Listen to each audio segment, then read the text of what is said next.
Now let's get it started. Let's get it started. Play ball! Ancelotti's Real Madrid went to Etihad to beat Manchester City 3-2. It was an entertaining game. If you look at that game in the first half, City scored first, but somehow Real Madrid came back again to win that game 3-2. I don't understand Real Madrid and Champions League, even though when they are out, you don't actually expect them to just go out like that. They scored 2 goals in the last 5 minutes of that game to win that game 3-2. Okay guys, if you look at that game, it was an entertaining game. 50-50 both of them, but Real Madrid normally created more chances. They should have scored more, but it ended 3-2. But for Man City, let's start with Man City. They scored first, Haaland scoring his goal, scored another goal in that game. That means 2 goals. If you look at his record in this Champions League, he's 49 goals in 48 matches, which is fantastic for any striker. He's on course to break all the Champions League record if he continues in this form. But this game again, John, City falling short in this game. You know, Pep said something again after the press conference, after the game. He said that City don't close out games. They have been in this situation where they are winning games and they lose it at the end. You know, valid points from Pep, valid points from him assessing the situation on ground. I think Pep is the architect of City's demise this season. There were a couple of steps he should have taken at the end of last season. You have an aging team, you have a flailing team, you have players who can run 60 minutes or 90 minutes in a game, and it's tough because you trust players, you back them, you keep them in the squad, and you hope to advance with them. But when there's a fall off, you have to reassess your decisions in the summer. And I think this season is taking the shape is taken because of some decisions and some consequences to some decisions Pep Guardiola has made. Now, talking about this game, about them not closing the match, I'm not worried about them not closing the games as long as they maximize the opportunities they create when they create them, as long as they do not tread water when they have the opportunity to hurt the team and take those chances. City had a lot of opportunities to hurt Real Madrid yesterday. They had a couple of missed chances. Even when they were creating chances, you see them hesitant to pull the trigger. And I'm asking myself as a citizen, why are you hesitant to pull the trigger? Why are you taking the extra back pass? Why are you taking the extra sideways pass? Show initiative, go out and play the game the way you should play the game. But it's appalling. The litmus test for this match is Real Madrid 20 shots on target, 20 shots total, 6 on target, 3 goals. The litmus test on the other side is City 10 chances created, 10 shots, 4 on target, 2 goals. You understand me? That is the litmus test. The fact that we playing at home did not create and execute more chances, it shows you gave these guys too much respect in the first place. Okay, no, so if you look at that game in general, what is wrong with City? What do you see is wrong with City? Before we talk about Real Madrid, because Real Madrid have a failing defense which survived this game. Now Alaba and Rodriguez is going to come back for the next step. But in this game, what do you think is wrong with Manchester City in this game? Let's go back to the podcast, the live video or live stream before the game yesterday. We said something about Man City, and John was naming everybody that could start. That he wants Foden on his best. Jack Grealish should start. And for all the reasons, Jack Grealish at least created the chance that got him Haaland the first goal. Kudos to him for creating that chance. But if you look at the Man City side, age, first of all, is age. 2, I think the midfield pairing is not working. It has not been working since Rodri has been out. They're just doing tinkering. The only one that has worked so far is Ika and Kova. That's Gundogan and Kovacic. It has worked to at least to an extent. But the Nunes and Kovacic is not working. Now, if you're going to play Nunes in the midfield, at least play with the John Stones. In this game, you know you don't have players who can at least build from the back. You should at least involve the workhorses. And that's where Kovacic might at least come in. He can drive through, but he's not available in this game now. So Nunes should be starting in that position alongside John Stones, which you know, okay, he's played in that position last season. So I just feel like it was Pep tinkering with tactics that, oh, this player is not available. Who can I choose to suffice at least? Let's just get through this game, which was a problem for Man City in general regards. Players were not available for the game or were not available for the picking. Well, and the players that were available could not get the job done. The only player that's not available was practically Rodri because Kovacic started on the bench. He was introduced in that game, so Pep decided not to start him. But now let's start talking about the goals. City scoring 2. First of all, Haaland is scoring goals. Haaland is a good player. But general, how do you see City scoring goals, and not defending well. It happened against Juventus when they were leading 2 goals up. Feyenoord, actually. So against Feyenoord, it happened against PSG. You get, from winning position, you end up losing that game. That was against PSG, I think it was 4. You get, against PSG was 4. Now I'm like, this is what Juventus will do. I will call them Droventus, where you go on from 2 goals up and you draw a game. But this one didn't end in a draw. They ended up losing the game. It happened against PSG when they were 2 goals up and they ended up losing. I think 4-2.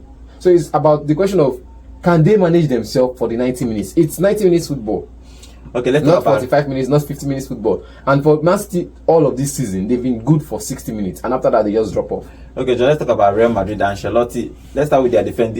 Everyone was expecting, okay, the defense is bad, so City probably might have a chance. But the issue is that they compensated that lack of defense with their attackers, terrorizing City throughout the game. What do you make of Ancelotti's tactics and in this game? I would say that City were not able to expose Real Madrid's flailing defense. Yes, because even when they had a lot of chances created, not as much as Real Madrid, but even when they had those chances going forward, we saw the Haaland miss, we saw the goal, we saw the penalty, we saw a couple of other chances created. I think Foden also hit the bar as well too. So they didn't pull the trigger as much as I want. I'll give you a clear-cut example. You could see the zeal, the pace, and the energy at which Real Madrid ran down City defense in that game. Like I said, they still something. Yes, from them. We didn't see that intensity from City. We didn't see that intensity. We didn't see them have a sliver of an opportunity and take an attempt. We didn't see that. And for everything we saw in that game, for me, I'm going to say it as I see it, a lot of the opportunities created in that game were from a misfiring back 4 or a misfiring back 5, anyhow you want to call it, because the miscommunication from the center half pairing, the midfield pairing, down to the back 4, the whole thing was up. For me, I was at a certain point in time, I had to tweet it out that why are we having all these unnecessary back passes? Why are we having these unnecessary double touches on the ball before you pass the ball? Why are we having this unnecessary movement in the pitch that is not yielding any result? And when you lose the ball or when they tackle the ball and get the ball from you, you see the pressure, everybody comes under, running back to go and cover. It shouldn't be so. You shouldn't play your ball to such an extent whereby you are scared of losing the ball because you could create an opportunity for the opponent. You should get the ball, move the ball forward.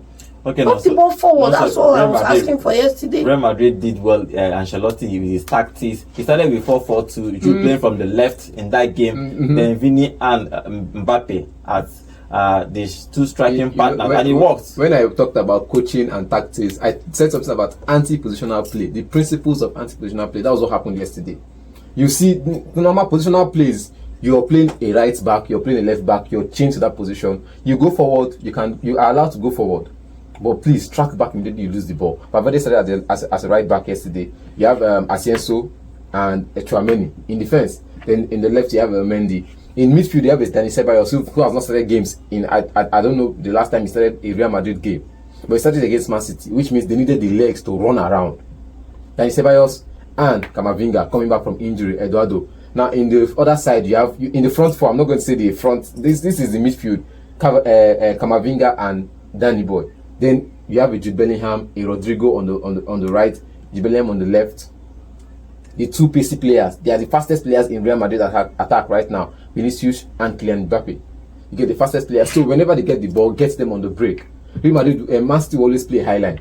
So you play a high line. At least this time it's not about playing against a Barcelona side. That when you play high line, you are sitting offside. You play high line against Real Madrid. They have the passes. I think for me, I just feel like Vini was on the right spot at the right time. He was always at the right spot at the right time, making those runs and not being offside, not being caught offside. That was what actually helped them. And the legs they had in midfield to run around. Then when they made the subs, you could see that when they made the sub, you see a Kylian Mbappe coming off for a Ferran Garcia. That's an attacker coming off for a midfielder or a defender. You see Ceballos for Modric, like for like. You see Rodrigo for the other guy, for Brahim Diaz, which means they needed more legs to run the 90 minutes.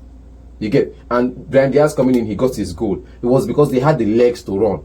90 minutes run, not 75 minutes run. And if you look at it, maybe you say Man City had the bench on their side. But the bench, the way Pep read the game, or the way I read the game, those bench would not have come in to change anything. I think in this game, Real Madrid probably has met the fear, because this is the first time I'm seeing Pep Guardiola start 5 central defenders in a game. He did it last year. Last year when they won the Champions League or so. 2 years ago. 2 years ago when they were playing, it was still Stone drifting into the midfield to jump at that midfield. At some point he started midfield. He started Jones in defensive midfield. If you look, it's just few games. I'm talking about this particular game. Stone was sitting as a defensive mid, which didn't work. I think based on that, Real Madrid can smell fear. You know, sometimes an opponent can smell if you are afraid of it. And this is the first time I'm seeing Pep Guardiola being afraid of a game, because normally he plays his game whether he loses, because he draws, it doesn't matter. Because he knows he doesn't have the midfield. Like I said, in this Real Madrid game, it's not about attack and defense. We'll say Real Madrid doesn't have the attack or the defense. So because Real Madrid does not have the defense, you should give Man City the confidence to attack more.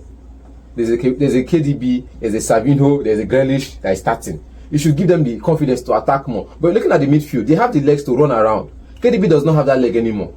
Savinho, for the life of me, I don't know what went wrong during that game. Jack Grealish, for me, I don't know what happened. Created a couple of chances that was not even the noise, as in the noise was not even enough. But he went off injured though. Then he went off injured. Now you brought in somebody else. I just feel like, for me, I'll go back to my statement. You need players for big games. And for me, currently, bringing in Mamouche, you saw his impact in that game. He should have started. He should have at least started in this game, or perhaps you needed somebody else to make the statement. And I think for me, Man still lacks. For me, I will say it the way it is. Man still lacks players for big games this season. Okay, John, what do you think they need to do? Pep needs to do to win in Santiago next week? I don't think there's any new thing Pep needs to do. The main thing I think he needs to do next week is field a better team. What is the better team? What do you think he needs to change? Field a better team. That's all I'm going to say. Maybe come back in the midfield. We didn't see KDB yesterday. KDB should be dropped to the bench. Or now again, Mamouche should start. This was John saying KDB should be starting. We did not see the energy. We did not see the legs. Modric did not start for Madrid. He has not been starting. He came off the bench for Madrid. KDB should please come off the bench for Madrid. This was the same John saying they should stop putting KDB on the bench and starting while Man City was not winning games. In the Premier League, not in the Champions League. Even in the Champions League, earlier in the Champions League stage, the group stages, when KDB was not starting, John was saying let him start, and now he's starting, and John wants him back on the bench. So what do you think about Madrid? This whole thing. What do you think they need to do? Madrid needs to get their defense right together. Rodrigo and Alaba concede less. Yes. Concede less goal. Rudiger and Alaba might be back, but I keep saying it. If you rush these players in, if you rush, especially Alaba, if you rush him into the starting lineup, you're sending him back to the hospital the next 2 games. Rudiger, you might at least accept the fact that he picked up a knock. He might be rushed in, but you manage his game time. Then from there you can see the best of him. But for Man City, I just feel like this game going back, in this game you don't need I think you needed a defensive midfielder that could at least drive through midfield. Kovacic could have been your guy. Nunes could have been your guy, but they were on the bench. Now in the next game, this pairing has not worked in the past. Which pairing will work? The only pairing that has worked in the past is Rodri and Gundogan. And now Rodri is not available. Gundogan might be starting in the next game. Maybe might be starting in the next game. But does he have the legs to run 90 minutes? Okay. So either ways, it all has question marks in Man City side.